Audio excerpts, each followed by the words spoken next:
문재인 정부 출범 2년 동안 청와대 대통령 비서실에 접수된 민원은 9만 200여 건으로 집계됐습니다. 이전 정부와 비교해서 36% 정도 증가한 것으로 나타났는데요. 특히 긴급한 도움이 필요한 사안에 힘이 되고 있다는 평가입니다. 현장인 정유림 기자입니다. 인천의 한 초등학교입니다. 학교 앞 여기저기 특고합선 설치를 반대하는 현수막이 보입니다. 이 초등학교 바로 옆길에 이미 15만 4천 볼트의 고압선이 묻혀 있는데 한국전력이 지난해 추가 송전선로 매설 계획을 밝히면서 논란이 불거졌습니다. 지역 주민들은 기존에 매설된 고압선도 아이들의 건강을 위협하고 있어 추가 매설을 수용할 수 없다고 밝혔습니다. 주민들은 촛불 집회도 불사했습니다. 저도 이 촛불 집회에 나온 적이 있는데 이 문제가 빨리 해결됐으면 좋겠어요.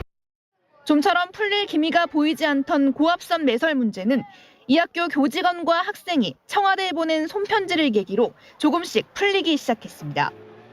민원 발생 후 국민권익위원회의 조정에 따라 한전은 초등학교 일대 전자파 측정 조사를 벌였고 그 결과 고압선 전자파가 이 학교 학생들에게 미치는 영향이 적은 것으로 나타났습니다.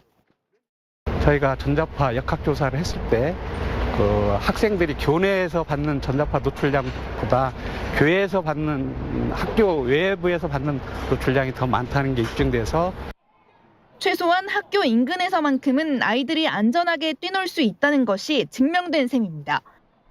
다만 학교에 한정해 조사가 이뤄졌기 때문에 지역 주민들과 이견을 좁히는 노력은 계속될 것으로 보입니다. 문재인 정부 출범 2년간 청와대 대통령 비서실에 접수된 민원은 총 9만여 건.